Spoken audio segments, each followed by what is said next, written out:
सहेली।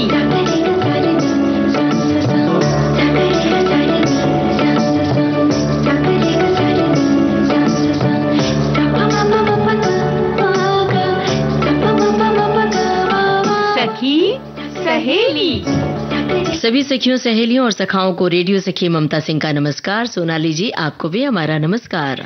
सभी सखियों सहेलियों को, श्रोताओं को और ममता जी आपको सोनाली पाठक का सप्रेम नमस्कार। क्या बात है सोनाली, आज तो बड़ी अच्छी लग रही, बहुत जच रही है ये कान के बुंदे, बिंदी और हाथ में मेहंदी और वो रिंग बड़ी अच्छी लग रही है और दुपट्टा सूट भी बड़ा प्यारा लग रहा है और मुस्कुराहट भी बड़ी अच्छी लग रही है। आप भी बड़ी अच्छी लग रही हैं। रुकिए रुकिए रुकिए रुकिए ममता जी, शुरुआत में जब आपने तारीफ की तो मुझे थोड़ा अच्छा लगा, पर आपने जैसे तारीफ की झड़ी लगा दी तो मैं समझ गई कुछ गड़बड़ जरूर है।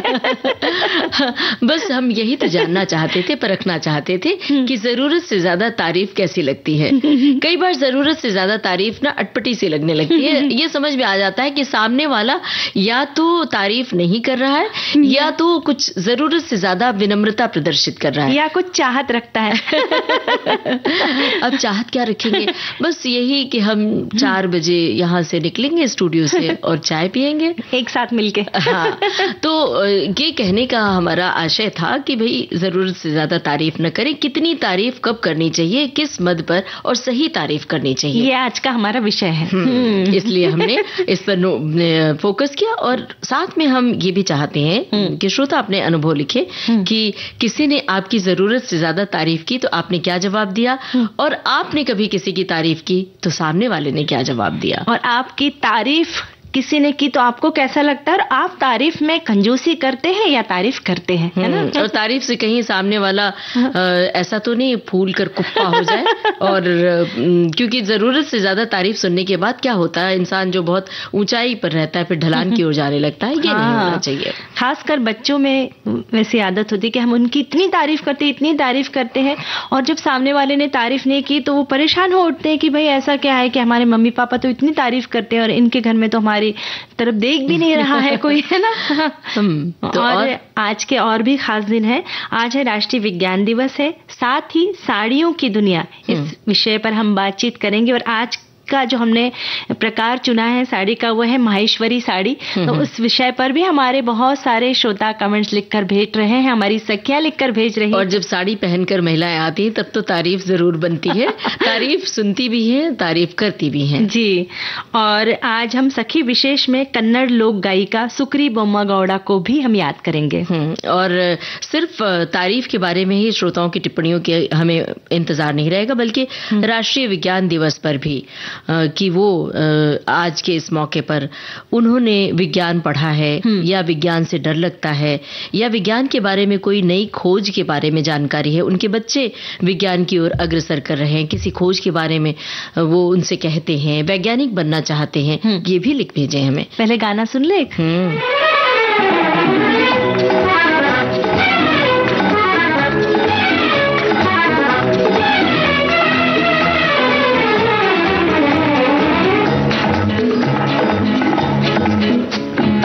चूड़ी नहीं है मेरा, चूड़ी नहीं है मेरा दिल है, देखो देखो टूटे ना। चूड़ी नहीं है मेरा दिल है, देखो देखो टूटे ना। चूड़ी नहीं है मेरा।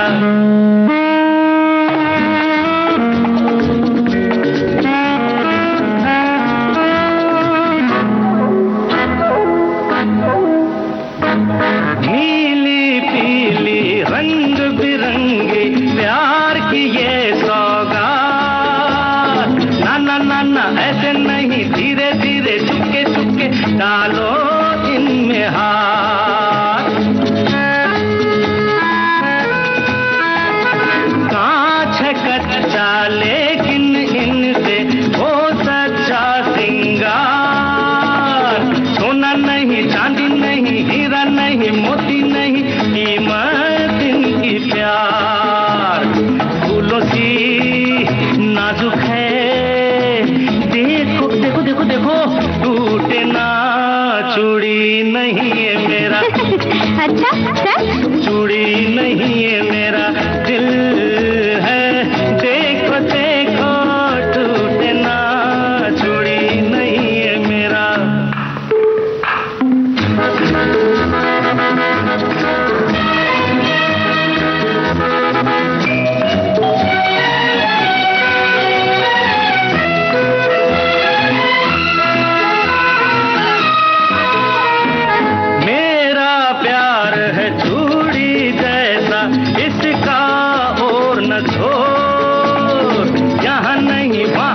नहीं, देखो कभी टूटे नहीं जीवन की ये डोर।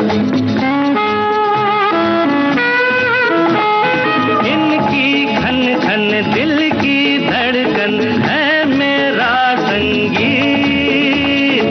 सुनो जरा, सोचो जरा, नगमा ये प्यार भरा ओ मेरे मनमीत। लाजवाब बेमिसाल, देखो देखो टूटे ना चूड़ी नहीं है मेरा, चूड़ी नहीं है मेरा दिल है। देखो देखो टूटे ना चूड़ी नहीं है मेरा।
ममता जी, आज है राष्ट्रीय विज्ञान दिवस और प्रतिवर्ष 28 फरवरी को हम राष्ट्रीय विज्ञान दिवस के रूप में मनाते हैं।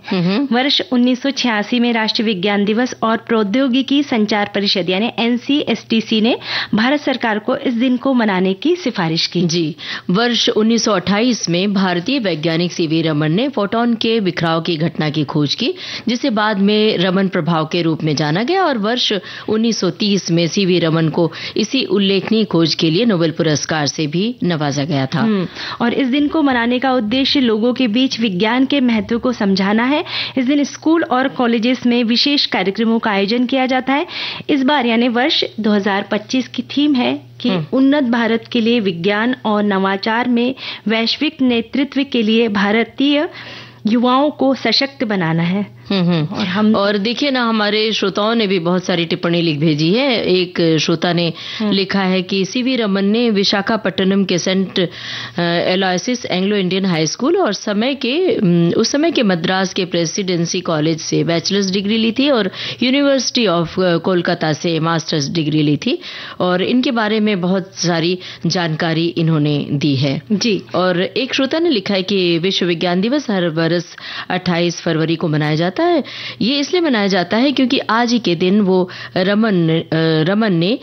सीवी रमन ने कोलकाता में रमन प्रभाव की खोज की थी और विश्व विज्ञान दिवस की इस वर्ष की थीम है भारत में विकास, विज्ञान के विकास के लिए युवा, और ये दिन वैज्ञानिकों को पुरस्कार भी प्रदान करने के लिए मनाया जाता है। हमारी एक सखी लिखती है कि सब विषय रोचक है, विज्ञान दिवस की शुभकामनाएं। विज्ञान ने हमको आपस में जोड़ा है, दूर दूर को देख पाना, सुन पाना, आना जाना, खाना बनाने, ऑर्डर से मंगवाने, हो सारी दिनचर्या में ही विज्ञान है। बिल्कुल सही बात है। अगर विज्ञान न होता तो आज हम ये इस तकनीक से कैसे जुड़ते जो हम सीधे अपने श्रोताओं की टिप्पणियां देख रहे हैं।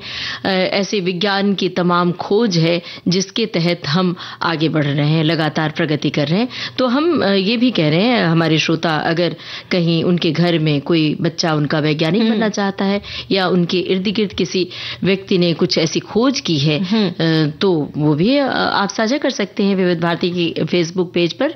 जाने के लिए आपको टाइप करना है www.facebook.com/VBS Mumbai। और हमारे एक साथी लिखते हैं, ममता जी, राष्ट्रीय विज्ञान दिवस मनाने के पीछे मकसद है लोगों के बीच विज्ञान के महत्व और इसके अनुप्रयोग के संदेश को फैलाना, विज्ञान से होने वाले फायदों के प्रति समाज में जागरूकता लाना, वैज्ञानिक सोच पैदा करना, उन युवाओं को आगे बढ़ने के लिए प्रेरित करना जो विज्ञान और प्रौद्योगिकी में करियर बनाने की सोच रहे हैं, उनके लिए नए विचारों को बढ़ावा देना है। बिल्कुल। और एक श्रोता ने और लिखा है कि विकसित भारत के लिए विज्ञान और नवाचार में वैश्विक नेतृत्व के लिए भारतीय युवाओं को सशक्त बनाना शामिल है और विज्ञान और प्रौद्योगिकी विभाग के अनुसार इस थीम का मकसद भारत की वैज्ञानिक और तकनीकी प्रगति को आगे बढ़ाना और युवाओं को प्रोत्साहित करना भी शामिल है। और अब एक काम करते हैं, ब्रेक लेते हैं और फिर उसके बाद चर्चा करते हैं अन्य विषयों पर।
विविध भारती से ये है कार्यक्रम सखी सहेली। और सोनाली जी, इतनी सारी तारीफ हमने आपकी की थी शुरू में, थोड़ी तारीफ मेरी भी तो कर दीजिए आप। वही ममता जी, आपकी तारीफ के तो हमेशा पुल बांधती हूँ मैं। बस। मेरी तारीफ नहीं, गानों की तारीफ कीजिए, श्रोताओं की टिप्पणियों की तारीफ। और अब हम गाने के बाद तारीफ की ही बातें करेंगे। तो हमारे श्रोता जो भी उनके मन में बात है फटाफट लिख भेजें। लागे दिल क्यों मेरा पढ़ने में नहीं लागे दिल, दिल पे क्या पड़ गई मुश्किल। अरे रात भी सुनी सुनी लागे और दिन भी सुना सुना लागे। कोई ये तो बता दे मुझे वो तो नहीं हो गया, मुझे वो तो नहीं हो गया।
कोरा कागज फिल्म का ये गाना था, लता मंगेशकर की आवाज थी। और गाने से पहले हम बात कर रहे थे सोनाली जी तारीफ की, कि जब हम तारीफ या प्रशंसा करते हैं तो जाहिर सी बात है लोगों को खुराक मिलती है। लोग अगर सचमुच प्रशंसा के पात्र हैं तो उन्हें प्रोत्साहन भी मिलता है, अच्छा काम करने के लिए प्रेरणा मिलती है। और सचमुच तारीफ करने में हिचकिचाना नहीं चाहिए, क्योंकि बहुत लोग ऐसा होता है ना ममता जी कि तारीफ करने में थोड़ी कंजूसी करते हैं, कि नहीं तारीफ करते भी हैं पर उस व्यक्ति के सामने नहीं करते हैं, उसके पीठ पीछे बोलेंगे कि भाई हाँ बहुत अच्छे हैं इसके गुण ये, पर अगर सामने जब हम तारीफ करते हैं तो उस व्यक्ति के मनोबल में 100 गुना वृद्धि हो जाती है। तो हमें तारीफ करना चाहिए। लेकिन जो एक बात है यहाँ पर कि अगर हम अप्रत्यक्ष रूप से तारीफ करते हैं किसी के सामने नहीं बल्कि अप्रत्यक्ष रूप से उसके पीठ पीछे, तो कहीं न कहीं से घूम के तारीफ पहुंच जाती है, तो मुझे लगता है कि वो तरीका ज्यादा अच्छा होता है। नहीं पर पहुंचना चाहिए ना, क्योंकि आपने जिसके पास तारीफ की अगर वो नहीं चाहता है कि उसकी तारीफ हो तो बताएगा ही नहीं आगे जाके। बड़ा पेचीदा मामला है, तो इसलिए अब हम आगे बढ़ जाते हैं और एक श्रोता की टिप्पणी शामिल कर देते हैं कि इन्होंने क्या लिखा है। हमारी एक सखी इन्होंने लिखा है कि तारीफ बहुत शक्तिशाली चीज है, अपनी तारीफ भला किसे नहीं सुहाती, तारीफ हमें आत्मविश्वास से भरती है। गृहिणी जो रोज रोज के कार्य करते करते ऊब जाती है, किसी खास के द्वारा की गई तारीफ से वो अपने दिनचर्या में ऊर्जा से भर उठती है। जब कोई आपकी तारीफ कर रहा हो तो मन को हमेशा सम पर रखें। हमें अपने विवेक से इतना तो पता चल ही जाता है कि ये तारीफ सच में हो रही है या कहीं इसमें चापलूसी तो मिश्रित नहीं। मैं कभी भी किसी की झूठी तारीफ नहीं करती, क्योंकि झूठी तारीफ में चापलूसी साफ नजर आने लगती है। सच्चे दिल से कोई आपकी तारीफ कर रहा है तो आप बड़ी आसानी से अपनी मंजिल तक पहुंच सकते हैं। मैं भी इस बात से सहमत हूं कि तारीफ जब चापलूसी का रूप ले ले तो आपको समझ में भी आ जाता है और वो तारीफ अच्छी भी नहीं लगती। थोड़ी देर बाद बोरियत होने लगती है, ऊब होने लगती है, क्या हर बार ये एक ही तरह की बात करते हैं या करती हैं, अच्छा नहीं लगता है। वो समझ में आ जाता है कि इन्हें बस चापलूसी करने की आदत है और इन्हें कुछ चीज हमसे चाहिए, कोई फायदा जरूर हमसे चाहते, इसलिए हमारी इतनी तारीफ करते। कभी कोई बिना किसी फायदे के भी तारीफ करते आदतन। हाँ। कुछ लोगों के स्वभाव में होता है कि सामने वाले की तारीफ के गुणगान करते रहो।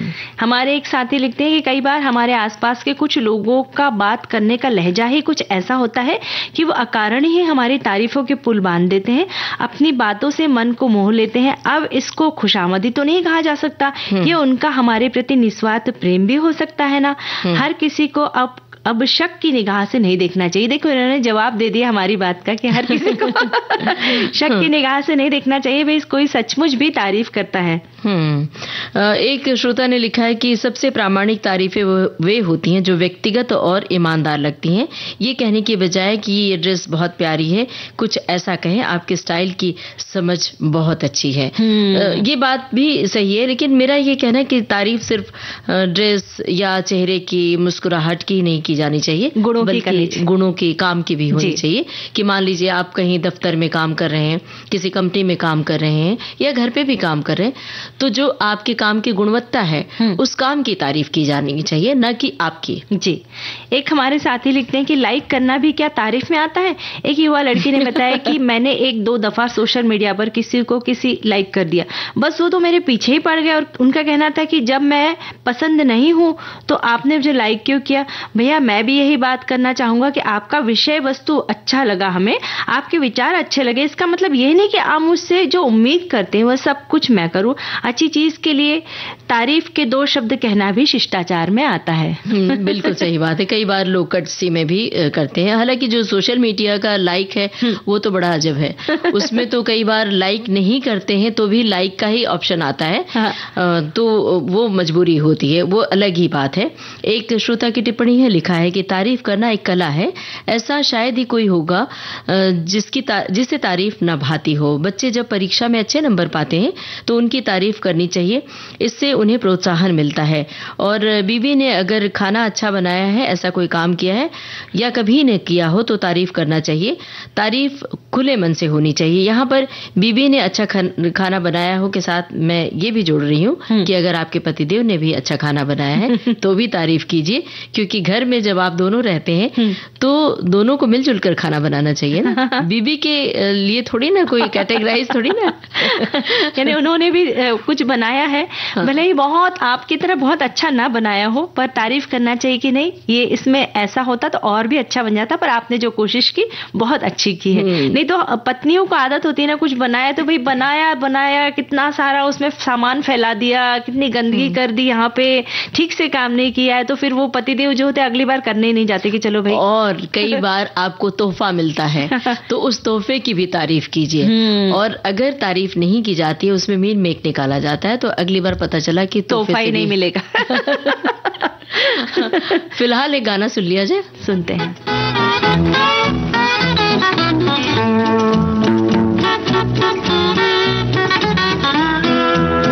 ये चांद का रोशन चेहरा, जुल्फों का रंग सुनहरा, ये झील सी नीली आंखें, कोई राज है इनमें गहरा। तारीफ करूं क्या उसकी जिसने तुम्हें बनाया।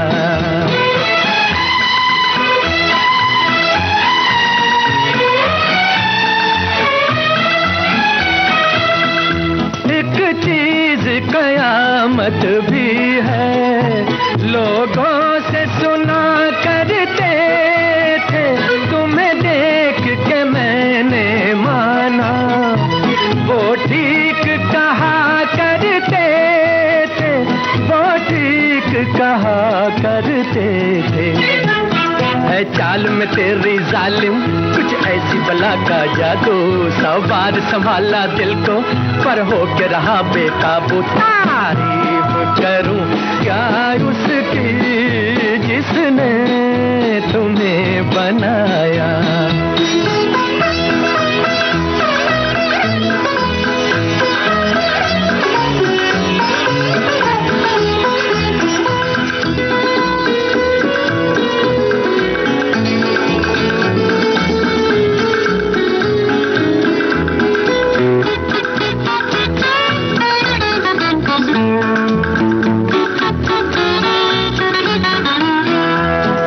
सुबह किरण की लाली है रंग तेरे गालों का, हर शाम की चादर काली साया है तेरे बालों का।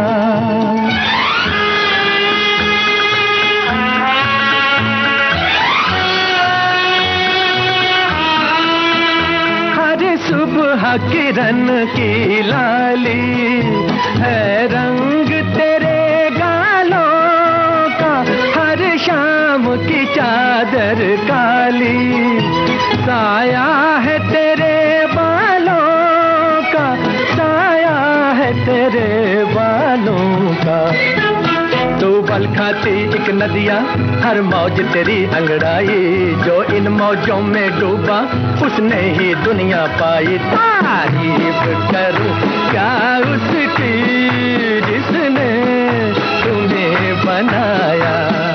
तारीफ करूं क्या उसकी जिसने तुम्हें बनाया। तारीफ करूं क्या उसकी जिसने तुम्हें बनाया। तारीफ करूं क्या। सोनाली जी, हमें लगता है आप श्रोताओं की टिप्पणियों में डूबी हुई हैं। अब मुझे एक बार फिर आपकी तारीफ करनी पड़ेगी।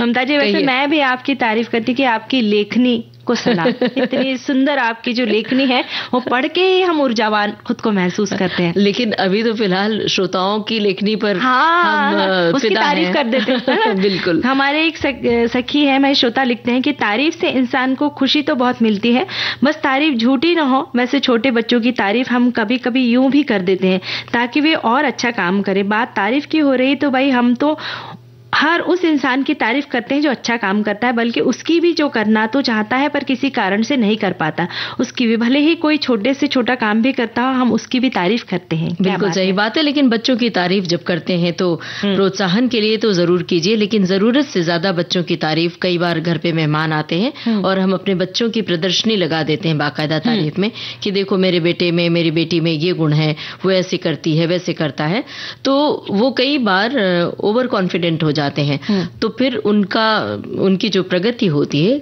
रुक जाती है, जो गुण होते हैं वो गुण कम होने लगते हैं। यानी किसी भी चीज के अति ठीक नहीं है, बस हमें हर चीज सीमित में करना चाहिए, फिर वो तारीफ ही क्यों ना हो। ये बात हमारे श्रोता ने भी देखिए लिखा है कि बहुत बार हम अपने बच्चों के किसी चीज की तारीफ करते हैं, बहुत अच्छी बात है, पर अतिशय तारीफ बच्चों को सच्चाई से दूर ले जाती है। जब वे नासमझ हैं तो आप उसे कहते हैं मेरा बेटा तो बड़ा समझदार है, पर बच्चे जब बड़े हो जाएं तो उसे सच्चाई बताइए, और सच्चाई के साथ ही बताइए कि तुम जैसे भी हो हमें पसंद हो, और हमारी पसंद के लिए, हमारी खुशी के लिए और कुछ अच्छा करोगे तो प्रशंसा भी तुम्हारी होगी, तारीफ भी तुम्हारी होगी और हमें खुशी भी। हमारे एक साथी लिखते हैं, तारीफ कब, कितनी और किसकी, एक बहुत ही रोचक विषय है। हम अक्सर ही तारीफ प्रिय होते हुए सामने वाले से अपनी प्रशंसा सुनना चाहते हैं।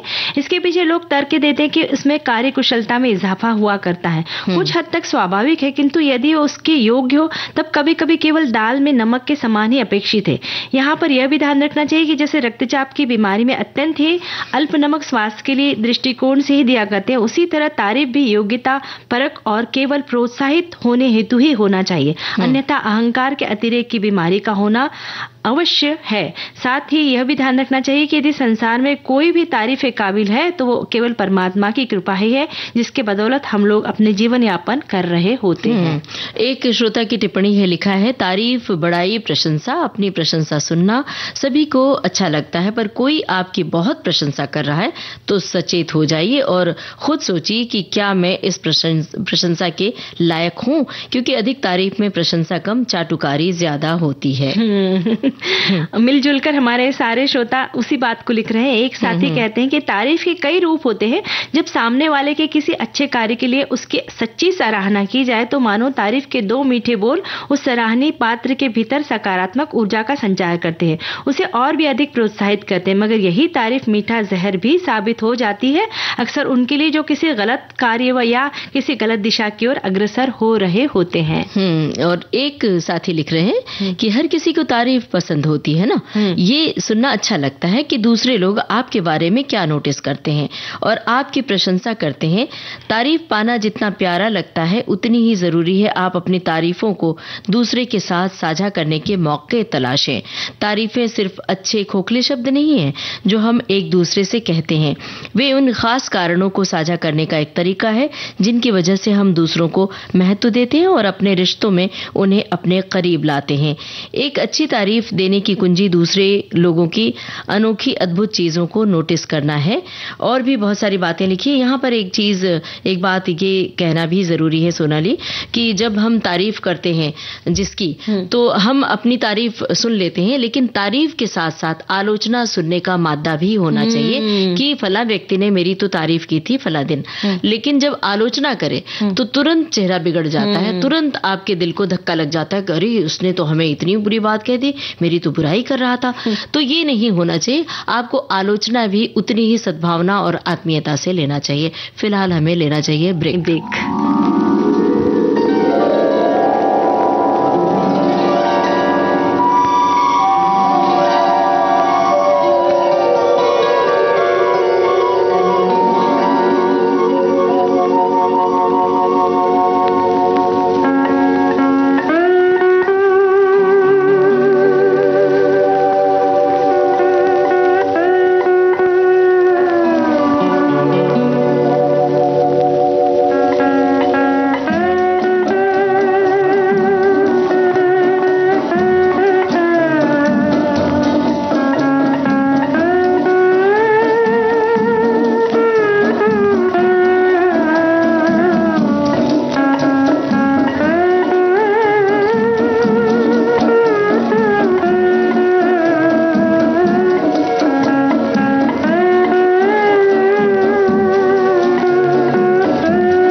हमारे एक साथी लिखते हैं, तारीफ, बढ़ाई, प्रशंसा, अपनी प्रशंसा सुनना सभी को अच्छा लगता है, पर कोई आपकी प्रशंसा बहुत ज्यादा कर रहा है तो सचेत हो जाइए और खुद सोचिए कि क्या मैं इस प्रशंसा के लायक हूँ, क्योंकि अधिक तारीफ में प्रशंसा कम, चाटुकारिता ज्यादा होती है। सही बात है। और किसी ने, श्रोता ने लिखा है कि तारीफ करने में, सुनने में बहुत अच्छा लगता है, पर कभी भी झूठी तारीफ नहीं करनी चाहिए, न ही उसे सुनकर खुश होना चाहिए। तारीफ वैसे भी अहंकार को बढ़ावा देती है। और हमारे बहुत सारे साथी इस विषय में लिख रहे हैं कि तारीफ सिर्फ अच्छे खोखले शब्द नहीं है जो हम एक दूसरे से कहते हुए उन खास कारणों को साझा करने का एक तरीका है जिनकी वजह से हम दूसरों को महत्व देते हैं और अपने रिश्तों में उन्हें अपने करीब लाते हैं। एक अच्छी तारीफ देने की कुंजी दूसरे लोगों की अनोखी अद्भुत चीजों को नोटिस करना है, उन्हें यथासंभव सबसे खास और वास्तविक तरीके से साझा करना है। यहाँ एक आसान गाइड है कि कैसे प्रामाणिक तारीफें तैयार की जाए जो खुशी फैलाए और आपके जीवन में लोगों को यह एहसास दिलाए कि वे एक तरह के व्यक्ति हैं। एक श्रोता ने लिखा है कि हिंदी फिल्मों में एक मशहूर गाना है, तारीफ करूं क्या जिसकी, तो ये गाना हम पहले सुनवा चुके हैं। कश्मीर की कली फिल्म का ये गाना है। इन्होंने आगे लिखा है कि किसकी जिसने तुझे बनाया। आजकल तारीफ करना भी कभी कभी मक्खनबाजी और चमचागिरी में आ जाता है। पहले के जमाने में निसंकोच निर्विरोध लोग तारीफ किया करते थे। बचपन में घर में माता पिता तारीफ करते हैं कि मेरा बेटा बड़ा होशियार है, पढ़ाई में हमेशा फर्स्ट आता है। स्कूल में टीचर तारीफ करते थे। बड़े हुए तो कॉलेज में कुछ शिकायत और कुछ तारीफ हुआ करती थी। फिर नौकरी में तो कहीं तारीफ मिलती है, कहीं शिकायत। तो ये आम बात है। अच्छे काम की, अच्छे व्यवहार की, अच्छे सर्विस की और अच्छे समाज की हमेशा तारीफ होनी चाहिए, दिल से की जानी चाहिए। अक्सर शिकायत हम बहुत ज्यादा करते हैं, तारीफ करने में संकोच कर जाते हैं। तो भाई हमने तो ये कहा ही था कि तारीफ करें जरूर, लेकिन साथ साथ स्वस्थ आलोचना भी करें, ताकि स्वस्थ आलोचना से आपका मार्गदर्शन होता है। जैसे मैं आपकी तारीफ ही करती रहूंगी पूरे कार्यक्रम में तो जाहिर सी बात है कि नहीं अच्छा लगेगा। तो हम एक दूसरे की आलोचना भी करें तो हमारा विकास होता है। वैसे ममता जी, तारीफ को हमेशा एक गिफ्ट के रूप में लेना चाहिए। इसे रिजेक्ट करने का मतलब है कि आपको खुद पर विश्वास नहीं है। अगर आपकी कोई तारीफ करे तो धन्यवाद जरूर कहिए। फिलहाल हम धन्यवाद कह रहे हैं श्रोताओं को और आपको भी, और गाना सुन रहे हैं। ये देखते हैं इस गाने में भी कुछ तारीफ जैसी ही कोई बात है।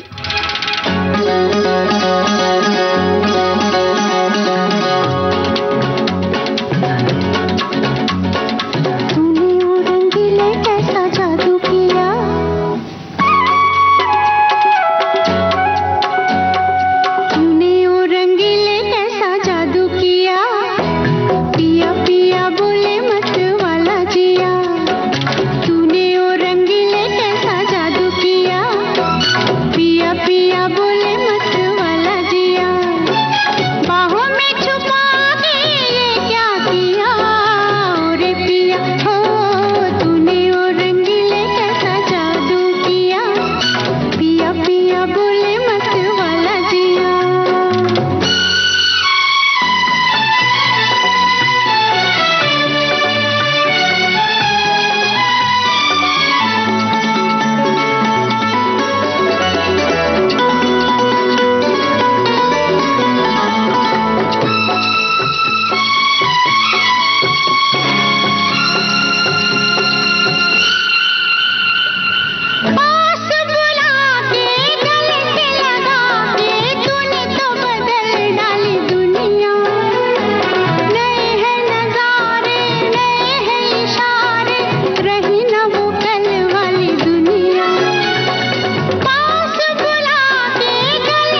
एक हमारे साथी लिखते हैं, मुझे तो कोई भी कभी भी तारीफ नहीं किए हैं, सिर्फ मेरा बेटा बीच बीच में आकर पकड़ कर कहता है, माँ तुम बहुत अच्छी लग रही हो। चूंकि तब मैं खाना बनाने में दूसरे काम में व्यस्त रहती हूँ, बाल में पसीना, साड़ी अस्त व्यस्त रहती है, तो भी वो बच्चा तारीफ करता है, मैं हंसती हूँ।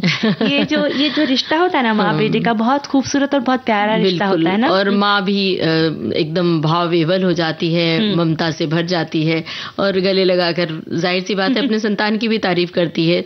तो संतान अपने माँ की तारीफ, माँ बेटे की तारीफ, ये तारीफ बड़ी अलग तरह की होती है। लेकिन जो हम घर से बाहर निकलते हैं, समाज में जो तारीफ प्रशंसा मिलती है, वो उसकी बात अलग होती है। अब हम अपने इस विषय पर आते हैं। सखी विशेष के अंतर्गत आज हमने शामिल किया है कन्नड़ लोक गायिका को। कन्नड़ लोक गायिका सुक्री बोम्मागौड़ा के बारे में हम थोड़ी सी जानकारी दे रहे हैं। सुक्री बोम्मागौड़ा का जन्म 1937 में कर्नाटक के अकोला बादीगिरी में हुआ था। बोम्मागौड़ा को संगीत की शिक्षा उनकी माता ने दी थी। उन्होंने बोक्कालुगा जनजाति के पारंपरिक संगीत और गीतों को संरक्षित करने का महत्वपूर्ण कार्य किया। बोक्का कालिका जनजाति के संगीत को उन्होंने धरोहर की तरह संजोया। हलक्की बोक्कालिगा जनजाति के पारंपरिक संगीत और गीतों को संरक्षित करने का कार्य किया। उन्होंने अपनी जनजाति के सदस्यों को पारंपरिक गीत और संगीत सिखाया। उन्हें हलक्की की कोकिला के रूप में भी जाना जाता है। बोम्मागौड़ा ने जनजातीय गीतों को एक बड़े संग्रह को संरक्षित करने के लिए ऑल इंडिया रेडियो और कर्नाटक जनपद अकादमी ने इन गीतों को रिकॉर्ड कर अनुवाद करने और संरक्षित करने के कार्य में सुक्री बोम्मागौड़ा की बहुत ज्यादा मदद मिली। कमाल की बात यह है कि वो खुद पढ़ी लिखी नहीं थी, लेकिन उन्होंने साक्षरता अभियान चलाया, खासकर महिलाओं की शिक्षा के लिए। उन्होंने बहुत सारे सराहनीय कार्य किए। साथ ही उन्होंने अपने क्षेत्र में शराब जैसी चीज पर प्रतिबंध लगाने के लिए अभियान चलाया। उनके सराहनीय कार्यों के मद्देनजर उन्हें अनेक पुरस्कारों से सम्मानित किया गया। वर्ष 1988 में स्वदेशी जनजातियों की संस्कृति को संरक्षित करने के लिए कर्नाटक सरकार ने उन्हें पुरस्कृत किया। वर्ष 1999 में उन्हें जनपद श्री पुरस्कार से सम्मानित किया गया। वर्ष 2006 में कन्नड़ विश्वविद्यालय द्वारा नादोजा पुरस्कार प्रदान किया गया। वर्ष 2006 में संदेशा कला पुरस्कार और अल्वा नुदीसिरी पुरस्कार प्रदान किया गया।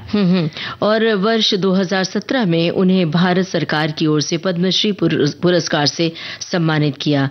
और बोम्मागौड़ा का संगीत में उनके योगदान का उल्लेखनीय स्थान रहा है। और कर्नाटक मिडिल स्कूल के पाठ्यपुस्तक में भी उनका वर्णन किया है। हाल ही में यानी 13 फरवरी 2025 को उन्होंने अंतिम सांस ली। हम उन्हें याद कर श्रद्धा सुमन अर्पित करते हैं। और श्रोताओं की टिप्पणियां भी कुछ आई हैं जो हम गाने के बाद पढ़कर सुनाएंगे।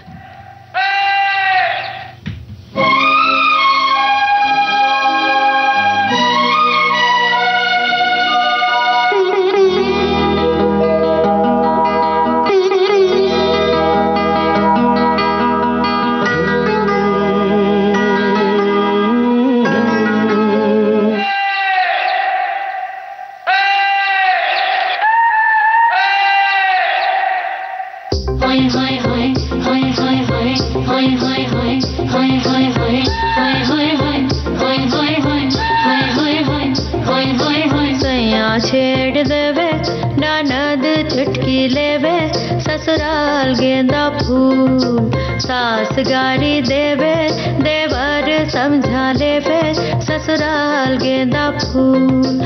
छोड़ा बाबुल का अंगना भावे, डेरा पिया का सास गारी देवे, देवर जी समझा लेवे ससुराल गेंदा फूल। सैया है व्यापारी चले हैं परदेस, सूरत यानी हरों जियारा भारी होवे ससुराल गेंदा फूल।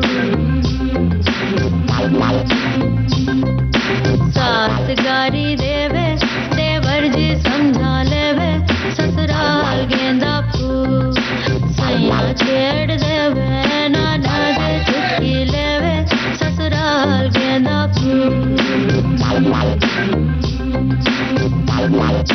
छोड़ा बाबुल का अंगना भावे, डेरा पिया कहो। बुशर्ट पहने खाई के बीड़ा पान, पूरे रायपुर से अलग